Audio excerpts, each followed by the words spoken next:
Yo, what's up, everybody? Today I wanted to talk about gambling in Diablo 2. So, right now I have my level 92 summon necromancer.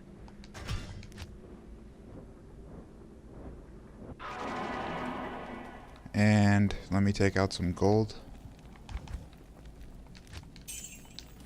And most of you would think that gambling is just going up to one of these NPCs, hitting gamble, searching through the wares until you find something that you want to gamble for. Right now I'm looking for some tri-res boots, so I want the light plate boots. I just have a liking towards them, or these heavy boots aren't bad either. But I like the light plate boots. So I'm going to search for those.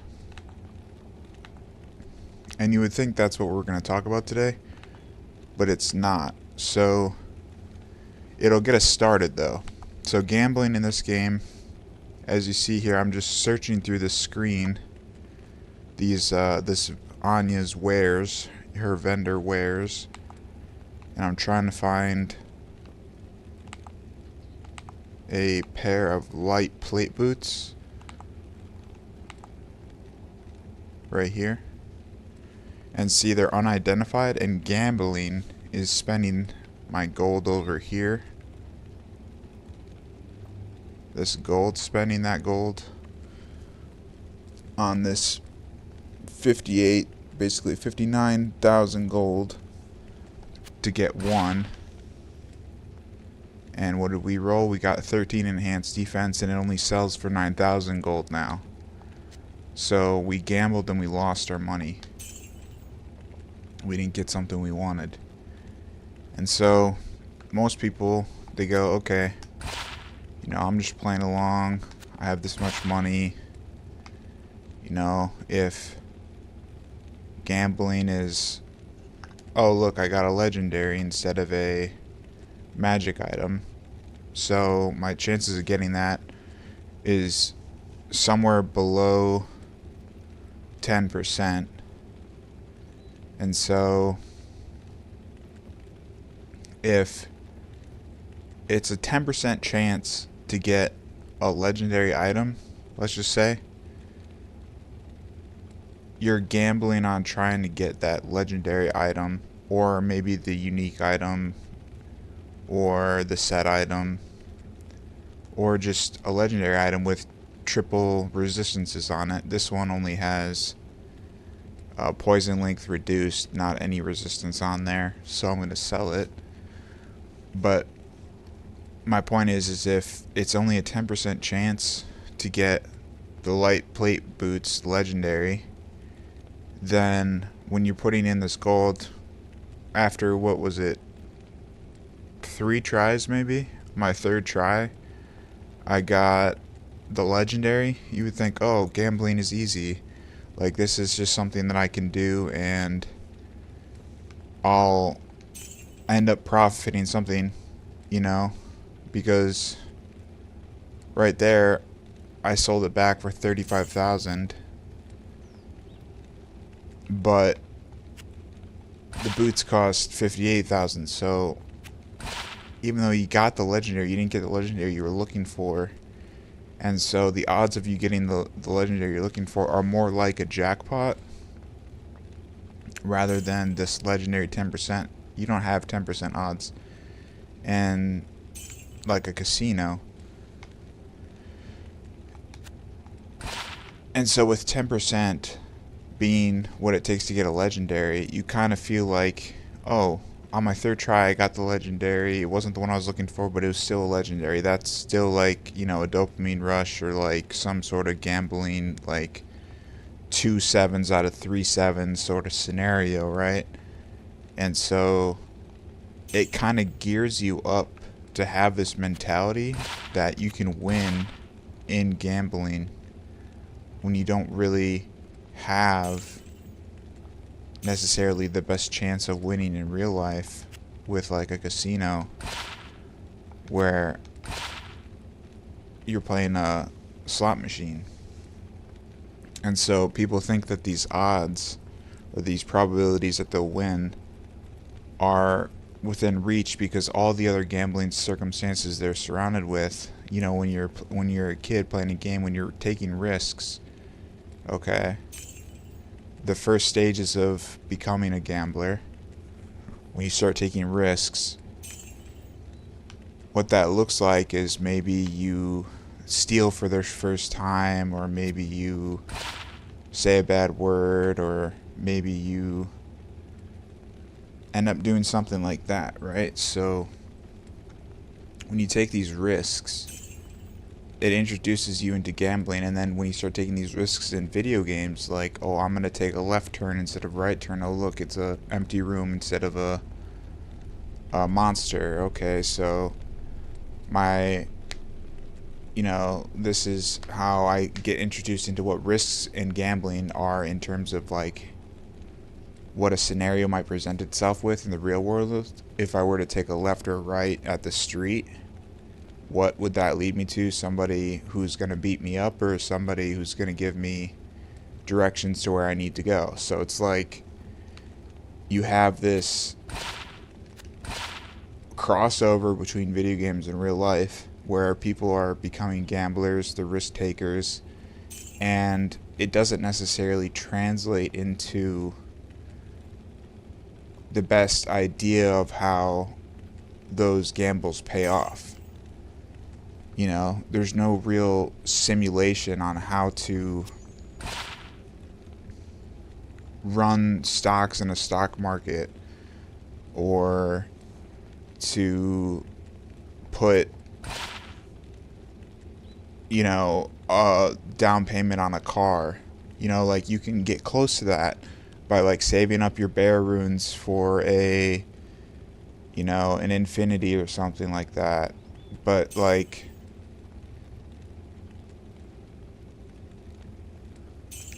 the thing is that when you have these games that try to emulate the real life, and they're starting, and the ways to play the game are through tactics like gambling and risk taking, people are going to tend to take those tendencies into the real world and use them at the casino, when they're making directions on the street that they're turning, when they're in a car and they're not sure which way to go, things like that, right? And so it's like, how can you make a video game that takes those risks and presents itself seriously enough to where it's not an issue, and it can still teach you? Is like, okay, so we have gambling here. I just spent, you know, almost $1 million gold, and I didn't get any of the boots that I wanted. But eventually I will get a pair of boots that I do want to keep.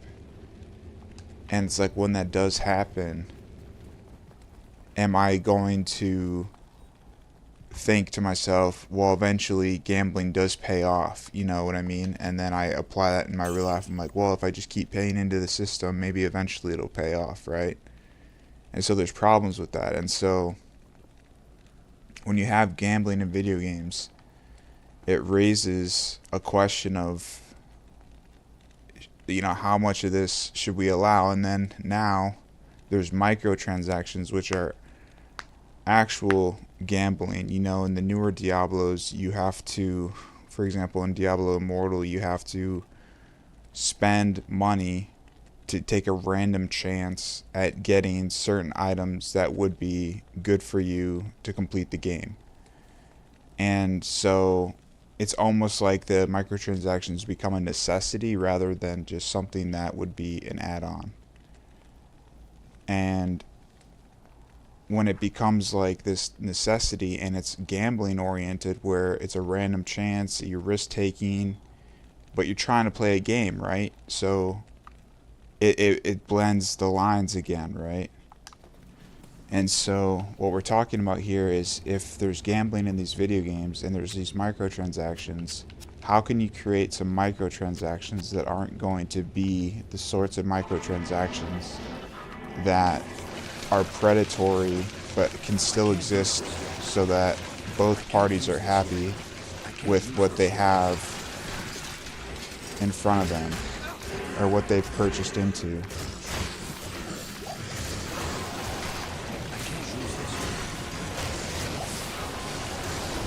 Let me just raise up my skeletons. I can't use this yet.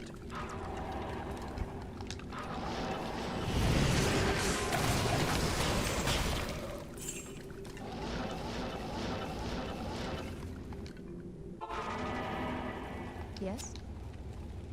Okay, so another gamble, right? I checked this shop and I'm looking for those 20% increased attack speed plus 3 to javelin and spear skills for Amazon, right?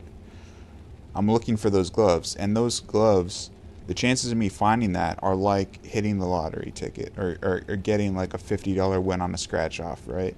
It's like you can't expect it to happen, but you're still gonna, so it's like it builds these tendencies to like, okay, I'm gonna check this, or okay, I'm gonna do that.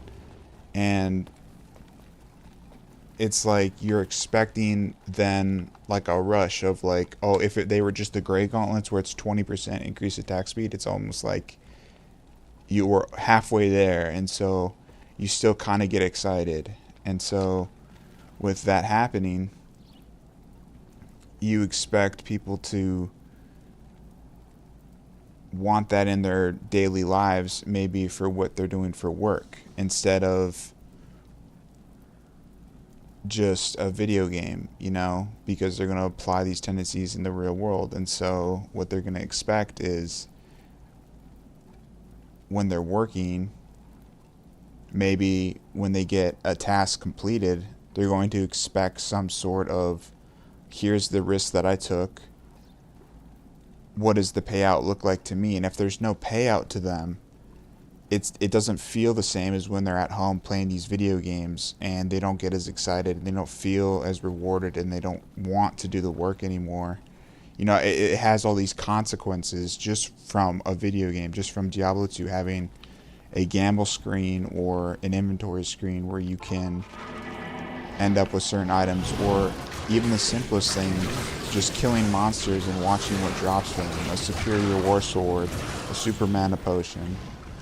Like, that process in itself is like giving you these expectations that with each interaction you have with, because you're pressing buttons in order to get there, so it's like with each purposeful action that you're taking, it gives you a reward.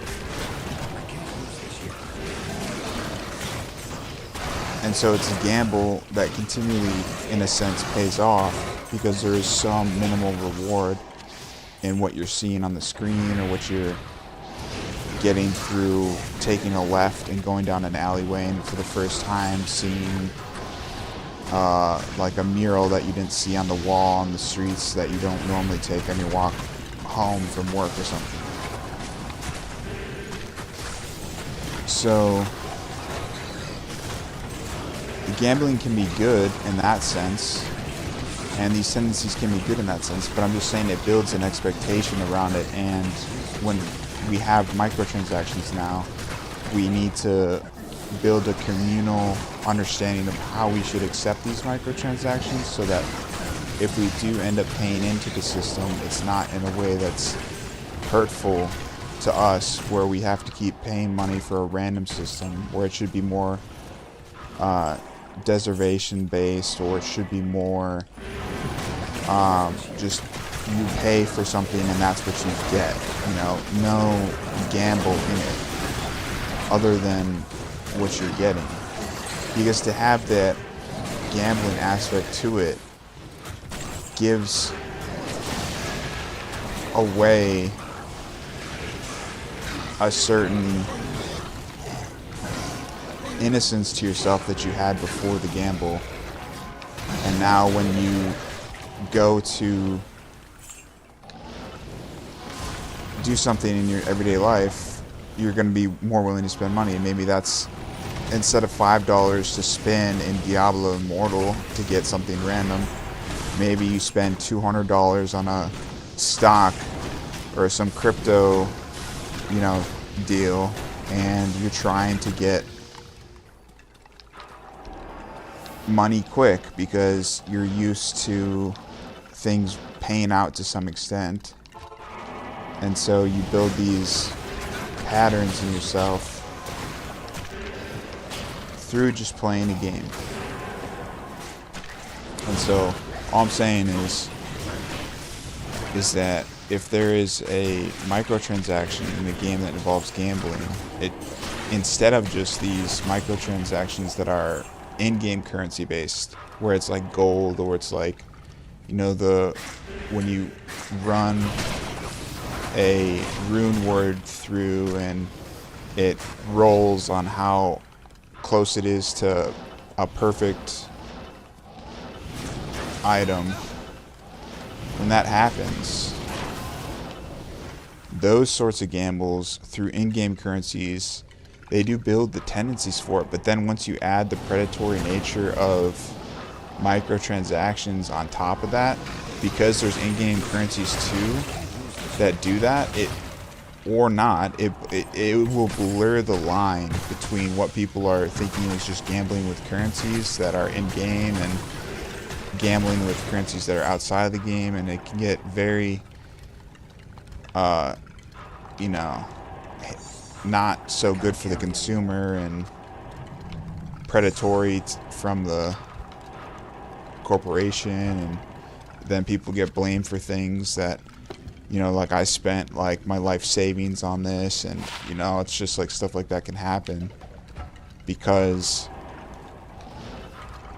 people are gambling and they don't realize they're gambling because they were gambling before, but it was just with an in-game currency and they didn't notice it. And then once it became real life money, they just thought, well, it'll pay out just like it paid out with the in-game currency, but it doesn't, because it's a real world, I'm trying to make money sort of profit casino scenario. And so the randomness isn't necessarily 10%, or, you know, I got a shakeout the other day that was like, I looked up the monster probability chance of dropping it. It was from like a ghost wraith. It was like 1 in 40,000. And I was like, the chances of that actually happening are so rare that in like a video game they can actually happen. But the chances of actually getting a jackpot in real life are probably even worse than 1 in 40,000. Like, you just don't actually get the chance to win ever in the casinos or win ever in real life when it comes to putting money into a system that wants to give you a gamble chance at getting certain items or that sort of thing. And so it just becomes this whole question of, how do you have microtransactions in video games like Diablo, where there is inherently a gambling aspect to it, without blurring these lines where you can have still in-game currency gambles with microtransactions and gambling as, you know, risk-taking and that sort of thing. I believe that you take the microtransactions and you turn them into downloadable content, where it's not necessarily I'm going to purchase this for, you know, a 2-day period and I'll just have it for a 2-day period, or I'll just purchase this with this microtransaction and there's a random chance that I'll get the item, or I'll purchase this with the microtransaction and I'll unlock a skin for an item.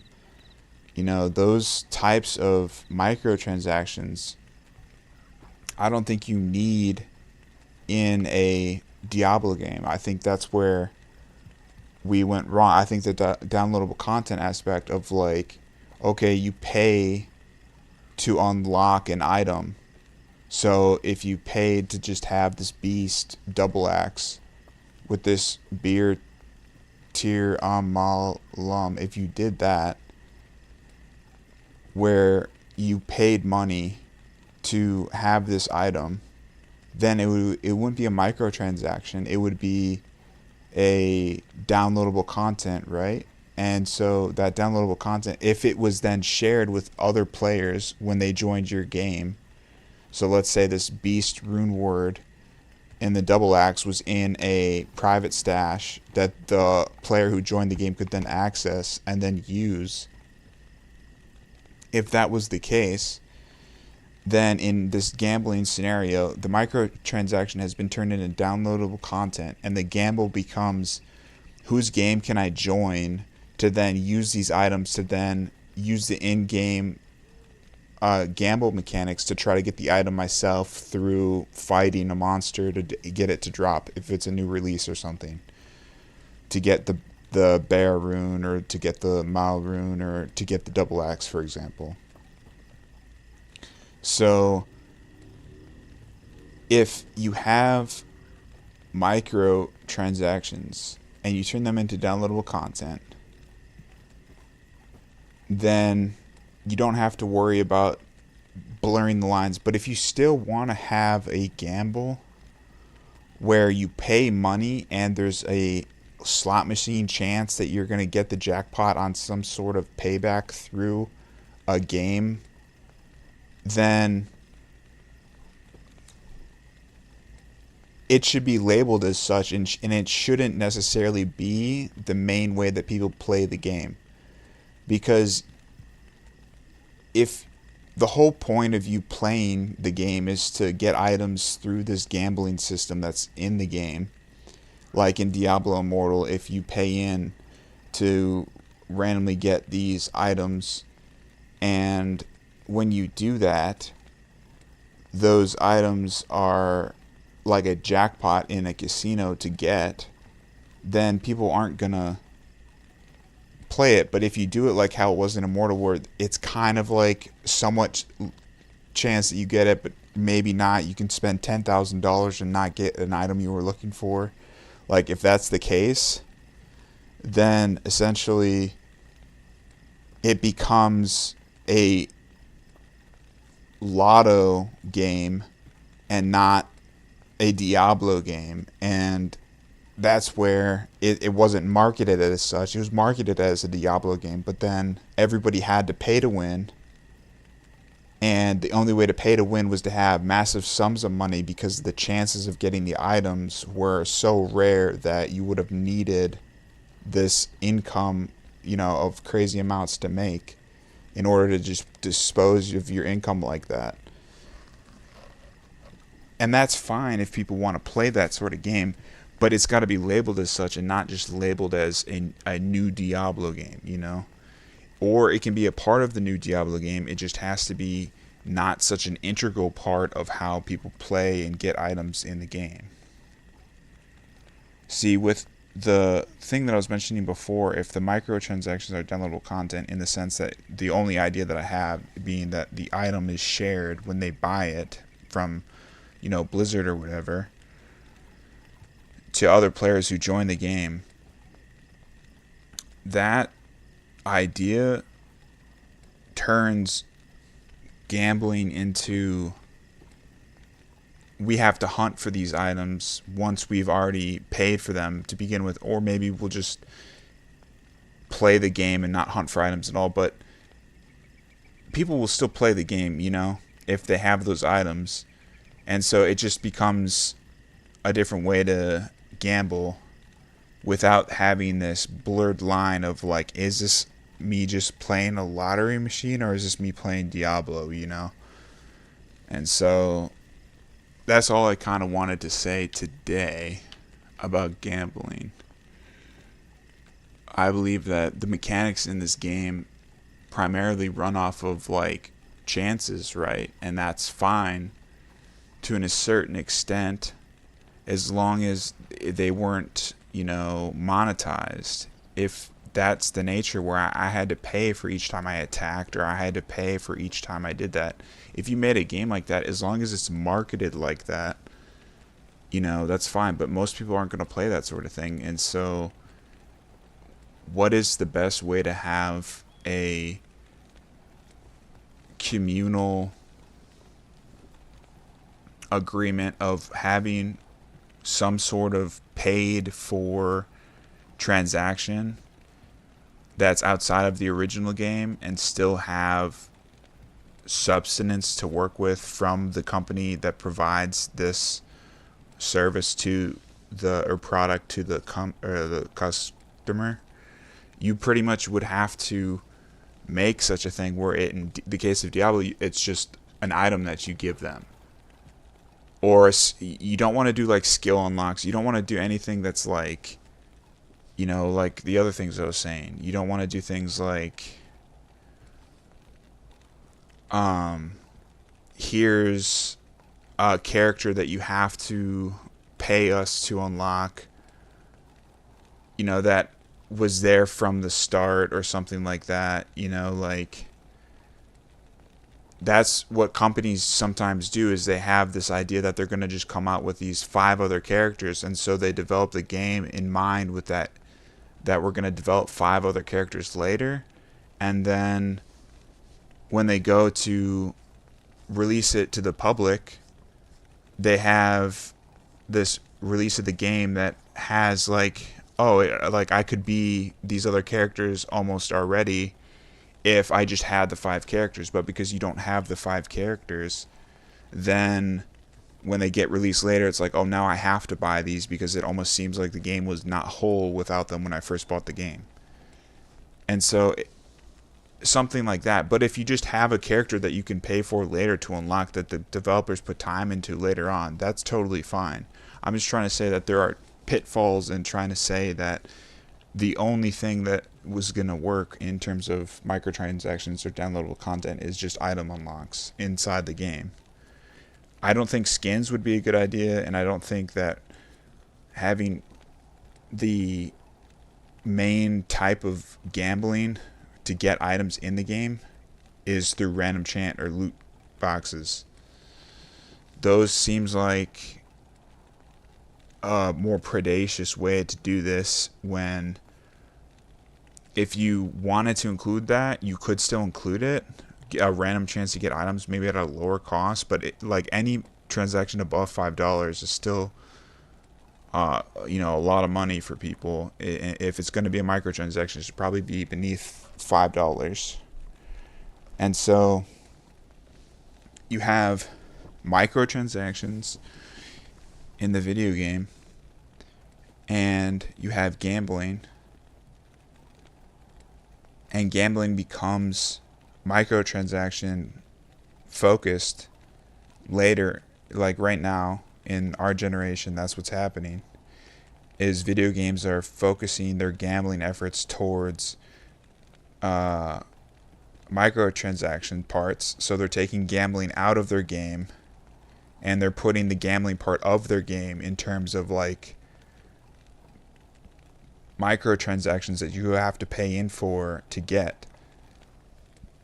And so pieces of games are unobtainable unless you pay these microtransactions that are a random chance.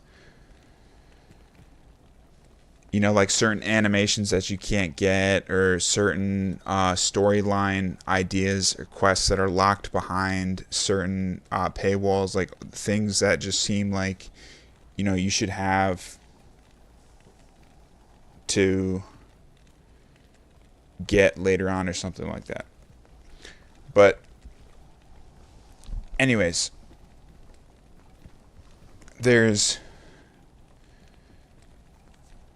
the Diablo game, and in the new one I would expect that they have a system for gambling that's in-game currencies like rune words and trying to get the perfect item when you put them in place, but also that they have a way to maybe unlock items in the game through in-game currencies as well as out-of-game currencies. So like real life money. And maybe it's only like $2. You put in $2, and then you get a random chance, and maybe you get a Shaco, or maybe you get a Tyrell's Might or something like that. But you could also just pay to unlock Tyrell's Might or the Shaco for, let's say the Tyrell's Might is $5 and the Shaco is only $1, right? And the microtransaction being anything under $5 for each item unlock, and then the gambling part being that you could pay to unlock some of these items, through their own. Because if the key component of Diablo is like this ability to gamble through like these random chances that kind of seem like they're, you know, more often happening. You're getting a lot of dopamine in this game. You're getting a lot of jackpots in this Diablo game. So if the key component of Diablo is this gambling, like here's these dopamine hits, here's these jackpots, and then you add in microtransactions, you can see now how Diablo could completely make their game totally about microtransactions and gambling and how to unlock everything, and it would be like something that people would enjoy because they already have nailed the gambling aspect of like risk taking and in-game currencies. But if they changed all in-game stuff to out-of-game stuff, then the players would just have to deal with that. And so that's what an example of what Immortal is sort of like. And so we need to avoid that and just have it be a side piece, like I was trying to explain a little bit before, where it's just like you have like maybe 50 cents you spend on a spin, and then you can get maybe more lucky items for the hour or something like that. And then you got to do something to make it so that you can encourage the player through the in-game mechanics that Diablo has to microtransact in a way that isn't predatory, that the player wants to do, but it doesn't feel like they have to do it in order to play the game.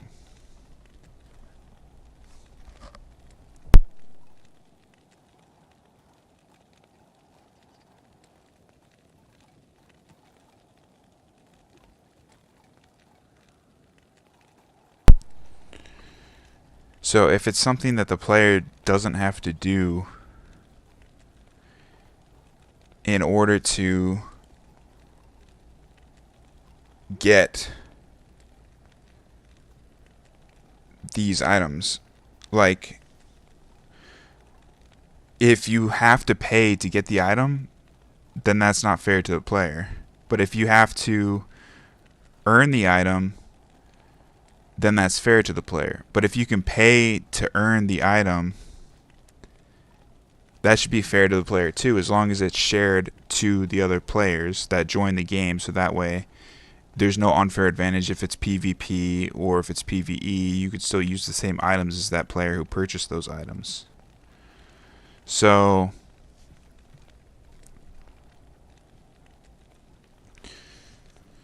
if there's something that the player can't do besides having to gamble for it, there's an issue. And so you need to make it so that when the player gambles, it's only because it's likely for them to get the same amount of dopamine hits, jackpots that Diablo gives them to begin with. To take advantage of those mechanics and just say, like, for 50 cents you can get these items more likely or something like that in certain areas, or you could do a lot of stuff. It doesn't, you can dream up a whole lot to do with how you can profit off of the Diablo mechanics, and how you could just charge players for those mechanics to be imbued with more luck, less luck, chances of items appearing different places, chances of just one type of item appearing, like runes or legendary items or set items, or stuff like that, right? And so as long as the player can do all that sort of filtering of items through in-game currencies as well as out-of-game currencies, then it all makes sense, right? It's all fair. But as soon as you take that away from the player, then it becomes, not a fair way to play. It just becomes a pay-to-win game. So I would imagine that gambling and Diablo go hand in hand, and now with the generation of microtransactions, that can either ruin Diablo, make Diablo, or just become what Diablo is. And I would say you can make it Diablo, and it would be fun because everybody wants to spend money on a game that they enjoy playing when they have money to spend. If it's in little sums here and there, like, why wouldn't you spend it towards that?